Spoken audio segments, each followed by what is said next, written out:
Hey everyone, Homestead off Kilter. So I messed up. I was supposed to put all our seasonings on our ribs last night, so it would have all night to just kind of soak into the meat. Guess what I forgot to do? Also, guess what? It's 11 o'clock.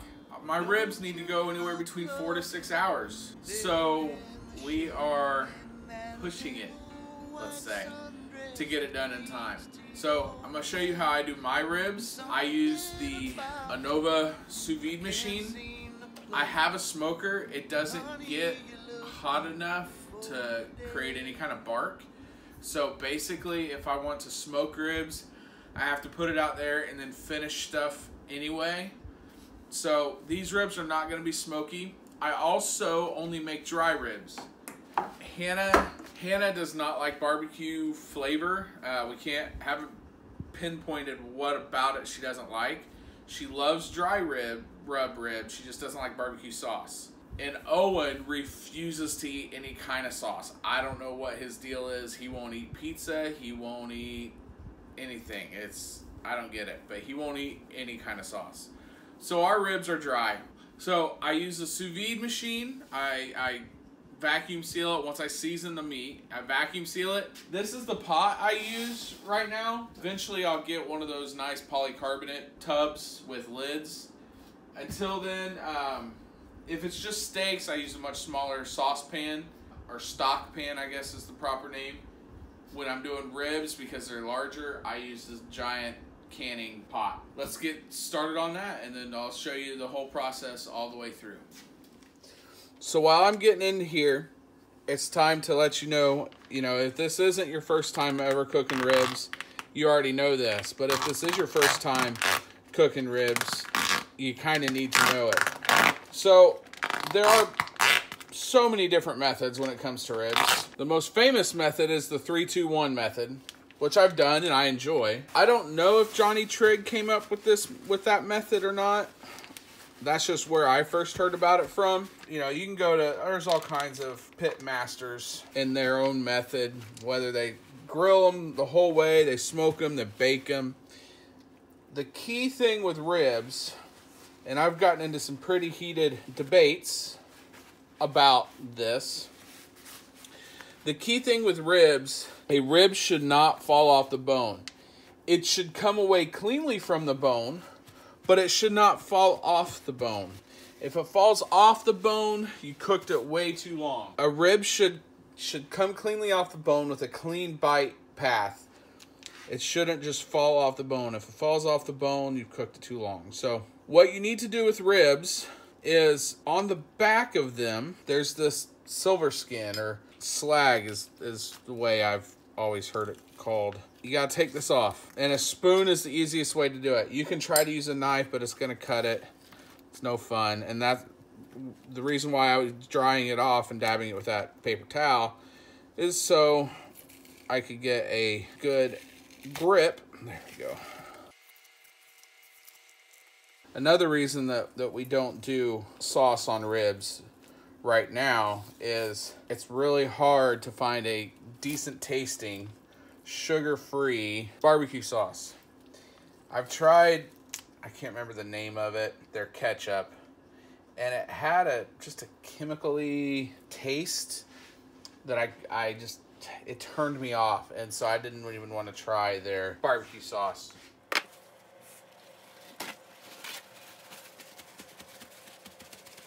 The silver skin is only on the back. I'm just taking the moisture off the top so our spices and everything gets stuck. Taking a cue from Mr. Trigg, I put a little bit of mustard, and a little goes a long way. I'm not exactly, on my sandwiches, I can tolerate a thin layer of mustard. The mustard helps tenderize, but I don't want it to give a whole lot of flavor. And then we also use butt rub.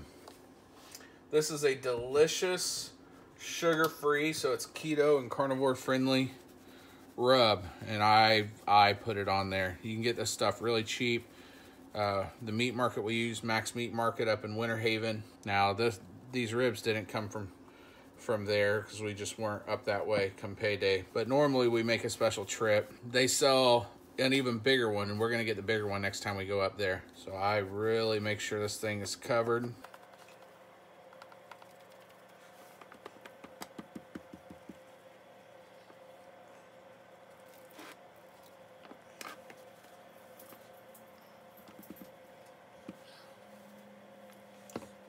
And then put a little bit of Everglades on it.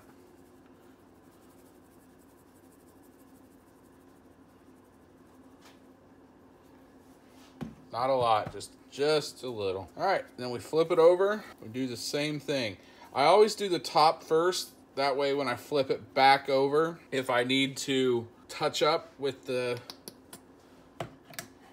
seasoning, I can. And also, if you're asking yourself why am I using this, a sous vide method, instead of the grill or the smoker or the oven? Well, I've already kind of told you the smoker, though I love having some smoke to my ribs. The main reason is it's so easy. Sous vide really is idiot proof. Sous vide is French for under vacuum. Now, my French Canadian followers up here may correct me. I don't know if that is a drop-in translation or if that's just the idea.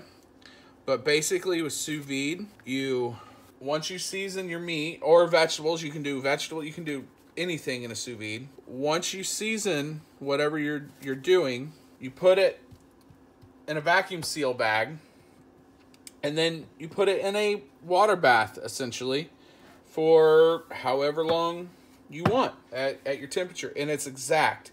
So all I need to do when I pull this out, I'm going to go throw it on the grill on high. Just kind of crust it over, and we will be good to go. So I am still learning. Oh, I hope this is wide enough. It's going to be tough. I thought I ordered the wide ones, and I ordered the small ones, the thin ones. So I don't know, we're just going to have to make it fit. I'm still learning on how to gauge this, the proper way to cut.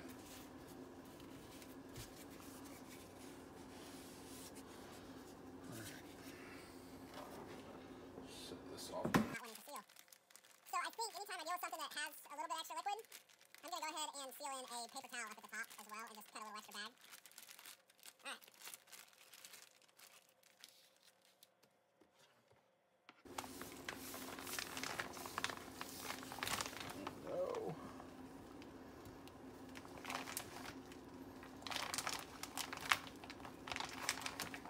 So I had to call an audible. The wrongly ordered bags were too small to contain the thickness of the ribs. So I had to trim them. Let's try this again here. Much better.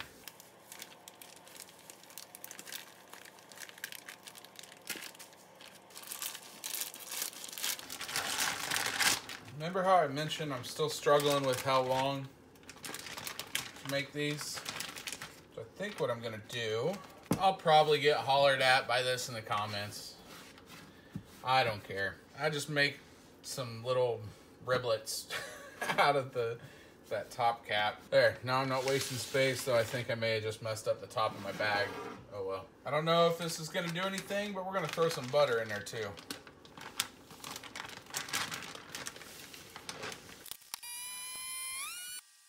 There we go.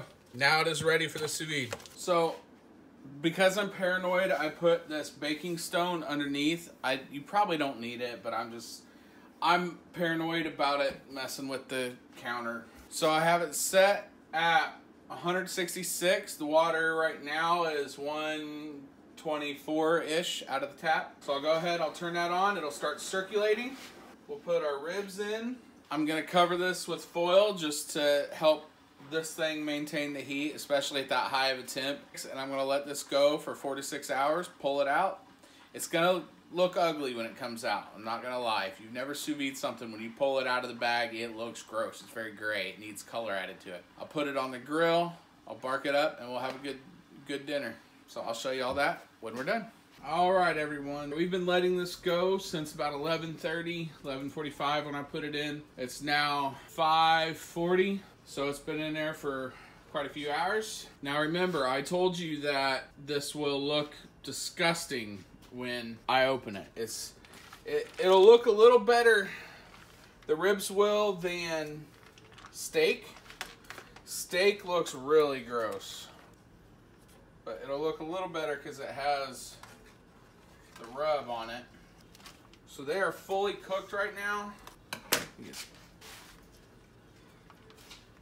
And I don't know why, but when I started learning how to sous vide, every single person I saw dried off their meat out of the sous vide. So I do it just because I trust them knowing what they're doing, but it may be one of those situations of everybody standing up whenever somebody says something, and finally a new employee comes in and says, "Why are we doing this?" So I don't know, he was doing it when I got in here.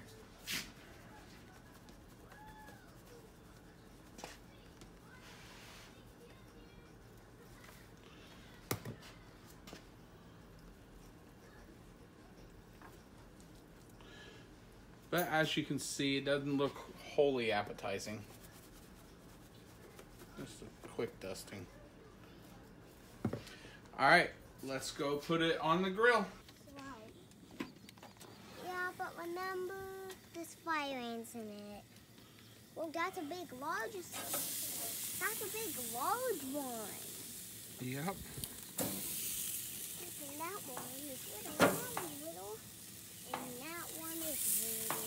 We're gonna let that crisp up. Yep. And we'll flip it, and we'll get the other side, and we'll take it in and eat it. All right, everyone, so I think we're gonna go ahead and pull it off. Next time I may try pouring the juice on it. Maybe that'll help get more of a bark like with barbecue sauce. I don't know, we'll see. I tweak this about every time I do it. All right, so there it is. Looks delicious, smells delicious. We'll see how it tastes. Owen, come here. See what Owen thinks about it. Have a bite. Good. Is it good? Ah, spicy. All right, guys, so there you have it. There's our sous vide ribs. I'll put the guidelines, because I don't really have a recipe, down in the description. Don't forget to like the video if you like it. Subscribe if you really like it. Hit that notification button to make sure you know when we post a video. I try to do a couple videos a week. Sometimes it's more, sometimes it's less. It really all depends on what we have going on here at the homestead. So y'all be self-sufficient, help everyone you can, inconvenience no one. Have a wonderful evening. Thanks. Bye.